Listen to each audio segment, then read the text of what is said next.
மேரியம்னுடைய birthday இருக்காங்களே, happy birthday. மற்றும் Yesudas Crazy அவருடைய அன்றையதாகவும், மரித்த பிரான்சிஸ் சேவியர் அவர்களுக்காகவும், பல கிளெமெண்ட் பிராங்க் ஆந்தனி பீட்டர் அவருடைய ஆன்மாக்காகவும் திருப்பலி கொடுக்கப்படுகின்றது. தந்தை மகன் தூய ஆவியின் பெயராலே நம் ஆண்டவராகிய இயேசு கிறிஸ்துவின் அருளும் கடவுளின் அன்பும் தூய ஆவியின் நட்புறவும் உங்கள் அனைவரோடும் இருப்பதாக. சகோதர சகோதரி, தூய மறைநிலைகள் கொண்டாட நாம் தகுதி பெறும் பொருட்டு நாம் பாலை ஏற்றுக்கொள்வோம். எல்லா மலைகளிடமும் சகோதர சகோதரிகளிடமும் நான் பாவை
உம்மோடு தூயாவின் ஒன்றில் இறைவனாக என்றென்று வாழ்ந்து ஆட்சி செய்கின்ற ஆண்டவரும் உன் திருமகனாக இயேசு கிறிஸ்துவின் உம்மை மன்றாடுகின்றோம்.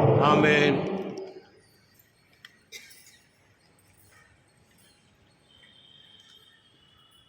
இறைவாக்கிலே எரேமியா நூலிலிருந்து வாசகம். யூதா நாட்டினரும் எருசலேம் வாழ் மக்களும் வாருங்கள், எரேமியாவுக்கு எதிராக சூழ்ச்சி செய்வோம். குருக்களிடமிருந்து சட்டமும் ஞானிகளிடமிருந்து அறிவுரையும் இறைவாக்கிடமிருந்து இறைவாக்கும் எடுப்படாது. எனவே அவர் மீது குற்றம்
ஆண்டவரே உமது பேரன்பால் என்னை விடுவித்தருளும். பலர் என் மீது பழி சுமத்தியது என் காதில் விழுந்தது. என் பக்கமும் பேரச்சம் சூழ்ந்தது. அவர்கள் ஒன்று கூடி எனக்கு எதிராய் சூழ்ச்சி செய்தார்கள். என் உயிரை பறிக்க திட்டம் தீட்டினார்கள். ஆண்டவரே உமது பேரன்பால் என்னை விடுவித்தருளும். ஆண்டவரே, நான் உம் மீது நம்பிக்கை வைத்துள்ளேன். நீரே என் கடவுள் என்று சொன்னேன். என் வாழ்வின் ஒவ்வொரு கட்டமும் உமது கையில் உள்ளது. என் எதிரிகளின் கையினின்றும் என்னை துன்புறுத்துவோரின் கையினின்றும் என்னை விடுவித்தருளும். ஆண்டவரே உமது பேரன்பால் என்னை விடுவித்தருளும்.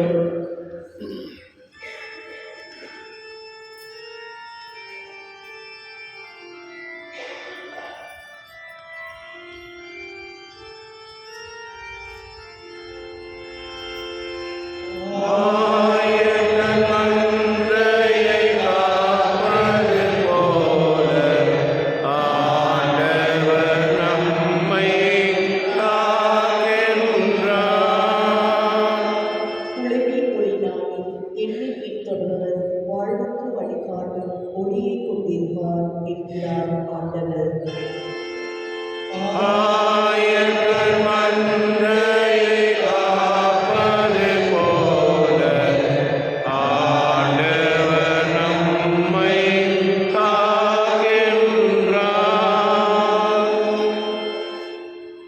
ஆண்டவர்களோடு இருப்பாராக. ஆன்மாவோடும் இருப்பாராக. புனித மத்தேயுடைய நற்செய்தியிலிருந்து வாசகம். ஆண்டவரே மாட்சி உமக்கே. அக்காலத்தில் இயேசு ஜெருசலேமுக்கு நோக்கி செல்லும் வழியில் 12 சீடரையும் தன்னில் அழைத்து, இப்பொழுது நாம் எருசலேமுக்கு செல்கிறோம். மானிட மகன் தலைமை குருக்களிடம் மறைநூல் அறிஞர்களிடம் ஒப்புவிக்கப்படுவார். அவர்கள் அவருக்கு மரண தண்டனை விதிப்பார்கள். அவர்கள் அவரை ஏளனம் செய்து சாட்டைகள் அடித்து சிலுவையில் அடையும்படி பிற இனத்தினரிடம் ஒப்புவிப்பார்கள். ஆனால் அவர் 3ஆம் நாள் உயிருடன் எழுப்பப்படுவார் என்று அவரிடம் கூறினார். பின்பு செபெதியாவின் மனைவி தம் மக்களோடு ஒரு வேண்டுகோள் விடுக்குமாறு இயேசுவிடம் வந்து பணிந்து நின்றார். உமக்கு என்ன வேண்டும் என்று இயேசு அவரிடம் கேட்டார். அவர், நீர் ஆட்சி புரியும் போது என் மக்களாகிய இவருள் ஒருவன் உமது அரியணையின் வலப்புறமும் இன்னொருவன் இடப்புறமும் அமர செய்யும் என்று வேண்டினார்.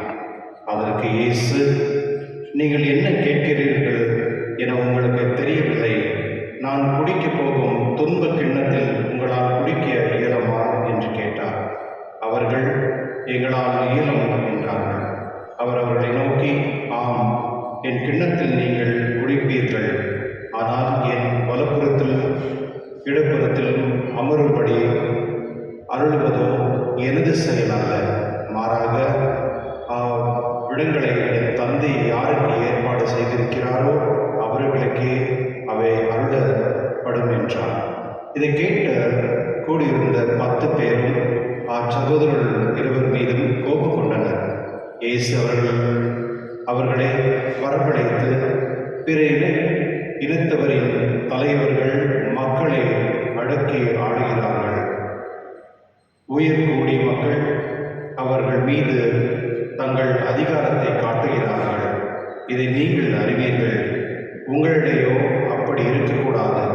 உங்களுக்குள் பெரியவராக இருக்க விரும்புகிறவர் உங்கள் தொண்டராய் இருக்கட்டும். உங்கள் முதன்மையானவராக இருக்க விரும்புகிறவர் உங்களுக்கு பணியாளராக இருக்கட்டும். இவ்வாறே மானிட மகனும் தொண்டு ஏற்படுத்த அல்ல, தொண்டு ஆற்றுவதற்கும் பலருடைய மீட்புக்கு ஈடாக தம் உயிரை கொடுப்பதற்கு வந்தார் என்று கூறினார். ஆண்டவரின் அருள்வாக்கு. கிறிஸ்துவே உமக்கு புகழ்.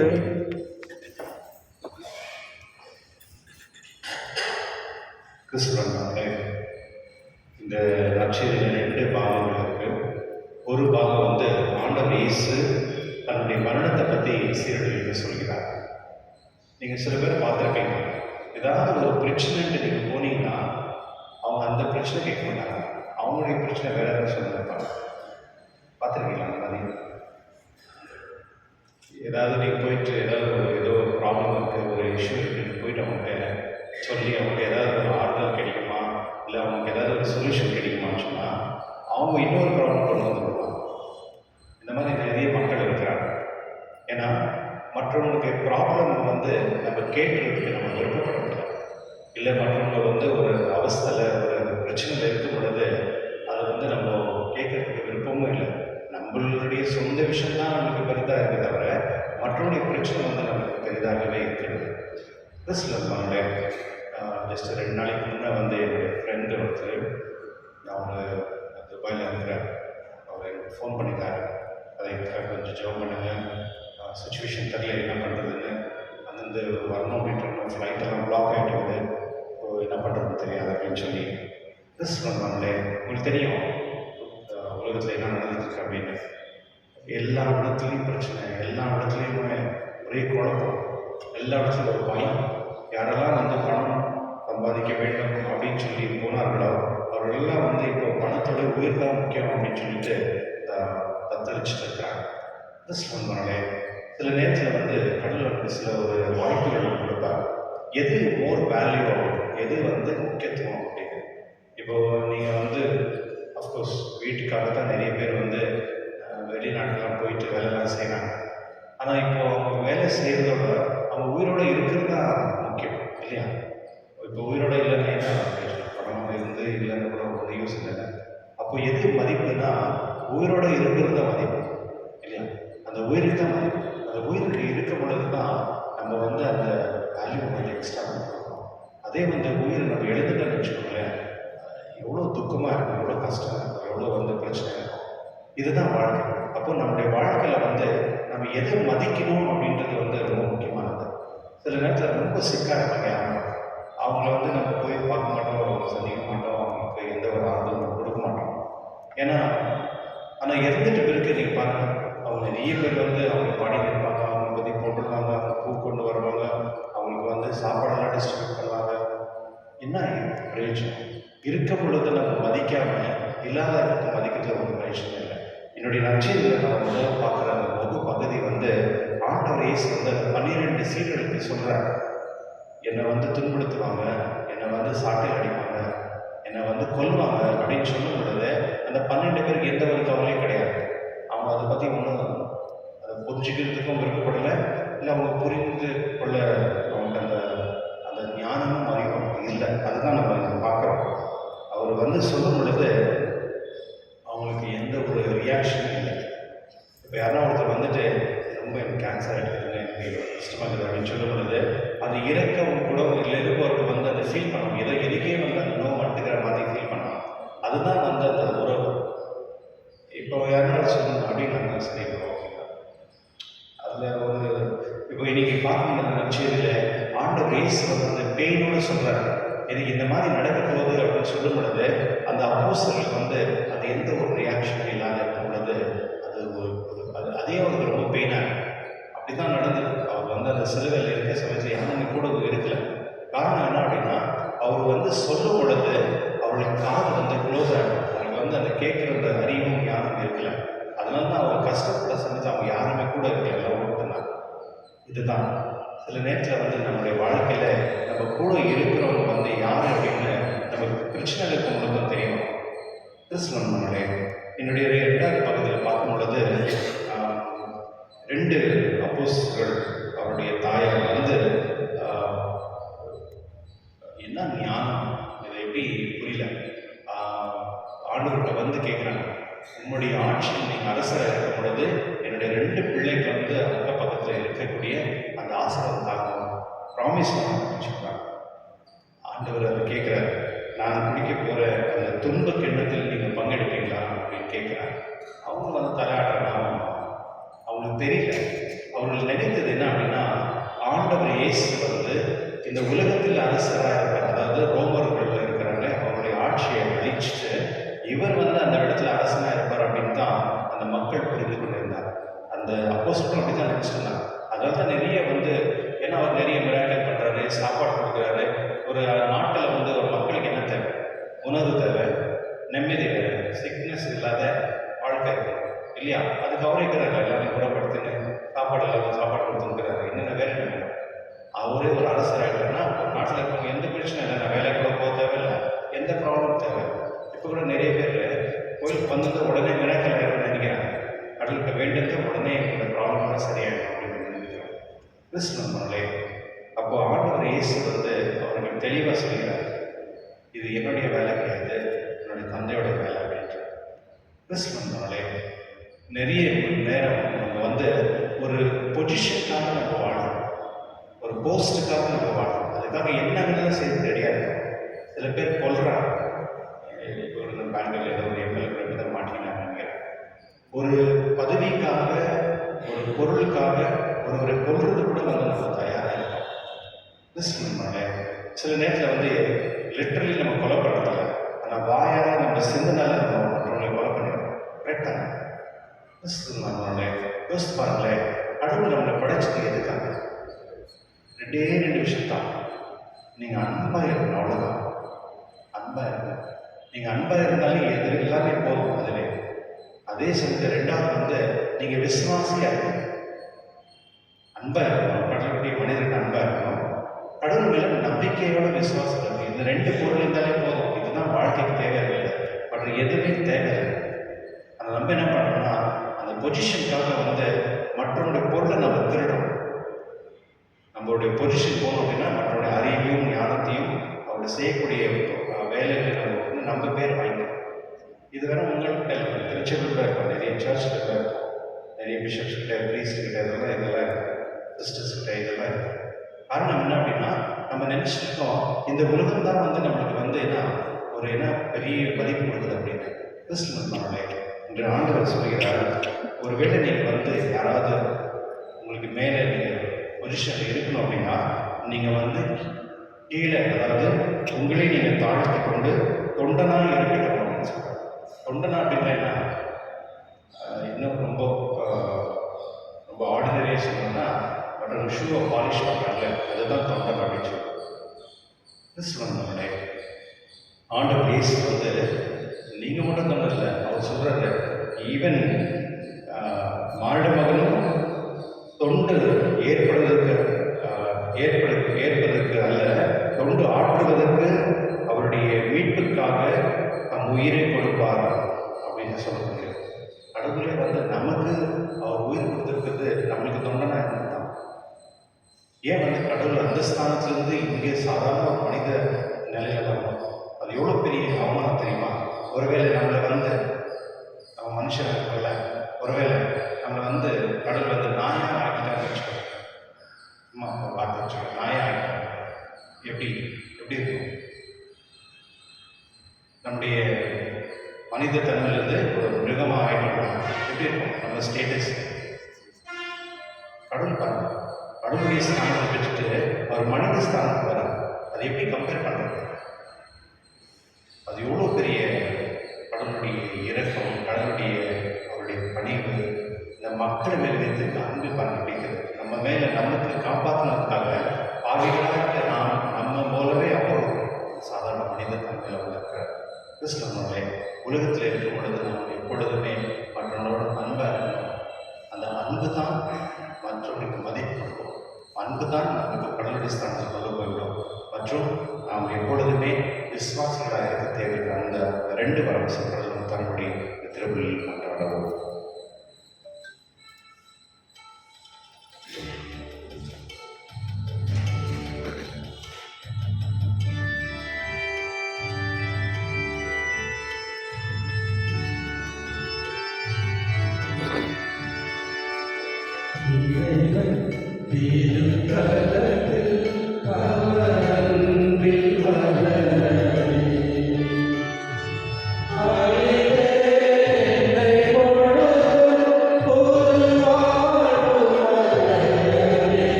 இறைவன் திருத்தலத்தில் அவர் அன்பில் வளரவே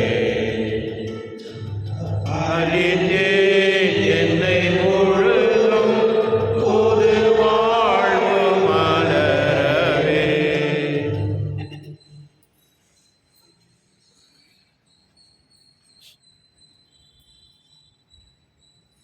சகோதர நம்முடைய திருவள்ளியில் அவர் தந்தையாக ஏற்றதாகபடி ஜெபியுங்கள். ஆண்டவர் தமது பெயரின் புகழ்ச்சிக்காகவும் ஆட்சிக்காகவும் நமது நன்மைக்காகவும் புனித திராவை எனக்கு நலனுக்காகவும் உமது கையிலிருந்து வெளியேற்றுக் கொள்வாராக. ஆண்டவரே, இப்பரிபொருள் எங்கள் பாவங்களை களவு போக்க உம்மை வேண்டுகின்றோம். பாஸ்க விழாவை கொண்டாடுவதற்கு உம் மீது நம்பிக்கை கொடுக்கிறோம். உடல்களையும் மனங்களையும் அது புனிதப்படுத்துவதாக எங்கள் ஆண்டவர் இயேசு கிறிஸ்துவின் உம்மை மன்றாடுகின்றோம். ஆமென். ஆண்டவர் உங்களோடு இருப்பதாக. ஆன்மாவோடும் இருப்பாராக. இதயங்களை மேலும் எழுப்புங்கள். ஆண்டவரிடம் எழுப்பியுள்ளோம். நம் இறைவனான ஆண்டவருக்கு நன்றி கூறுவோம். அதுவே தகுதியும் நீதியுமானது. ஆண்டவரே, தீங்களான தந்தை என்றும் எல்லாம் வல்ல இறைவா, எங்கள் ஆண்டவராக கிறிஸ்து வழியாக எங்களோட நடத்த நாங்கள் நமக்கு நன்றி செலுத்துவது மெய்யாகவே தகுதியும் நீதியுமாகும். எங்கள் கடமையும் மீட்புக்குரிய செயலுமாகும். கிறிஸ்து தமது சாவை சீரர்களுக்கு நிறைவேற்று புனித மலையில் தமது பேரொழியை வெளிப்படுத்தினார். அதனால் சட்டமும் நிறைவாக்கும் சான்று பகிர்ந்தவரும் தம் பாடுகள் வழியாகவே உயர்வின் மாட்சிக்கு தாம் வந்து சேர வேண்டும் என்பதை அவர் விளங்க செய்தார். ஆகவே ஆற்றல் மிகுந்த விண்ணரோடு சேர்ந்து நாங்களும் மண்ணுலகில் இடையராக உமது மாட்சியை கொண்டாடி முடிவின்றி அப்புறைத்து சொல்லலாவது. துயவர் துயவர் துயவர் வான்படைகளின் கடவுளாம் ஆண்டவர். விண்ணகமும் மன்னகமும் உமது மாட்சியால் நிறைந்துள்ளன. உன்னதங்களிலே ஓசானா. ஆண்டவர் பெயரால் வருகின்றவர் ஆசீர் பெற்றவர். உன்னதங்களிலே ஓசானா. ஆண்டவரின் இனிமையாகவே துணிவத்தில் அனைத்துக்கும் ஊற்று. ஆகவே உம்முடைய ஆவிய பொழுதை காணிகளை தூய்மைப்படுத்த உண்மை வேண்டுகின்றோம்.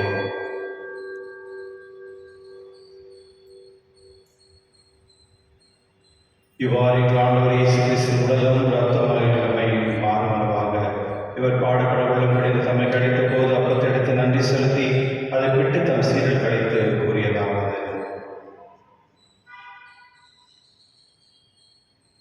அனைவரும் இதிலிருந்து பெற்று உண்ணுங்கள், ஏனெனில் இது உங்களுக்காக கேட்கப்படும் என் உடல்.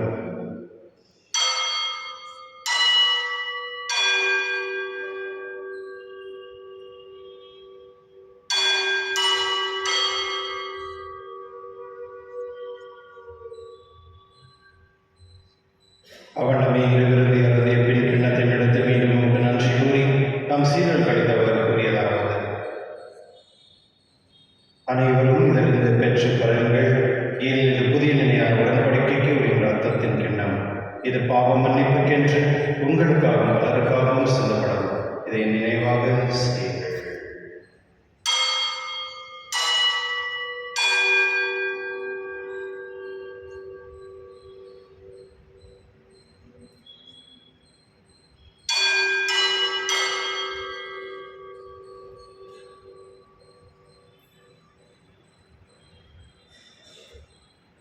நம்பிக்கை மறைபொருள்.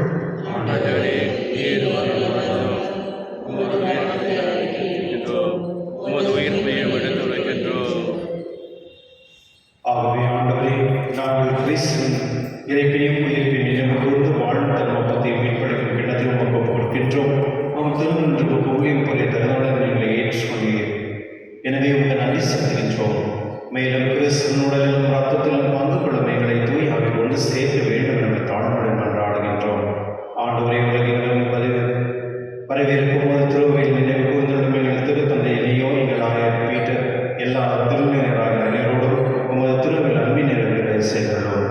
மேலும் உயிர்த்தொழில் எதிர்நோக்கும் தொழில் கொள்ளும் எங்கள் சகோதர சகோதரியும் இறந்தோர் அனைவருக்கும் நினைவு கூர்ந்து உமது திருமணொழியில் ஏற்றிடும் எங்கள் அனைவரின் மீதும் இரக்கமாயிரும். கடவுள் கண்ணித்தாயின் பிறந்த மரியா அவருடைய கணவனான புனித யோசேப் புனித திருத்தூதர்களை உலகில் உங்களுக்கு முதல்வராக இருந்தவராகிய புனித அனைவரோடும் நாங்கள் நிலைவாழ் பங்கு கொள்ளும் தகுதி பெற்று உம் திருமகன் இயேசு கிறிஸ்து வழியாக உம்மை புகழ்ந்து மலர்ந்த உண்மை மன்றாடுகின்றோம்.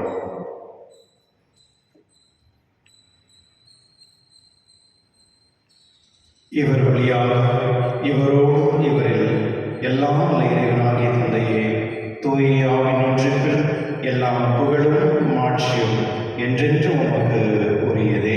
ஆமென்.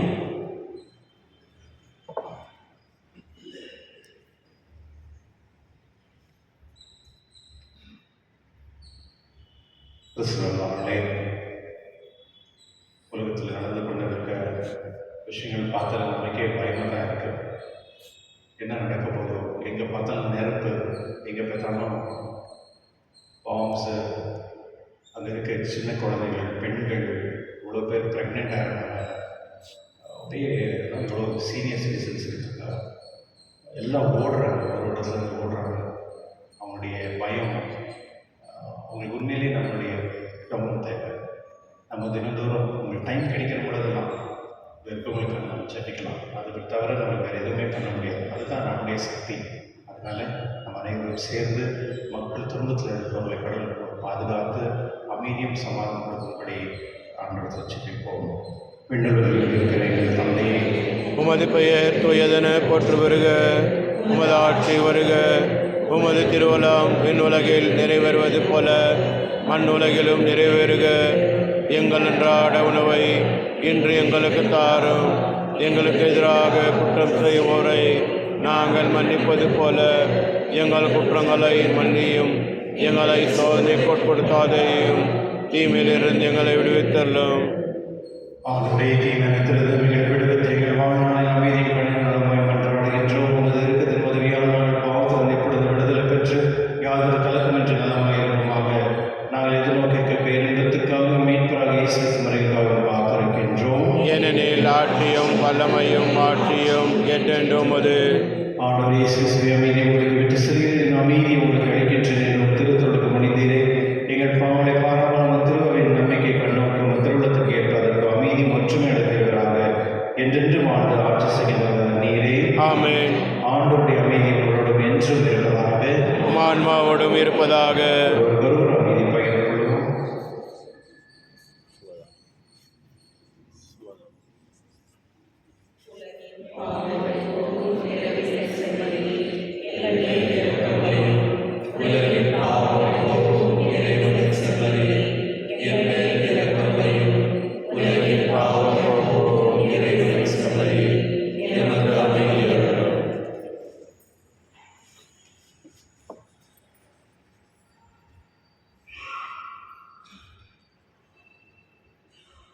இதோ இறைவன் செம்மறியே, உலகின் பாவங்களை போக்குபவர் செம்மறிந்தது அழகு பெற்றோர் வேறு பெற்றோர். என் ஆண்டவரே, நீர் எழுந்தருள நான் தகுதியற்றவன். ஆனால் ஒரு வார்த்தை மட்டும் சொல்லி அருளும், எனது ஆன்மா நலமடையும்.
மன்றாடுவோமாக.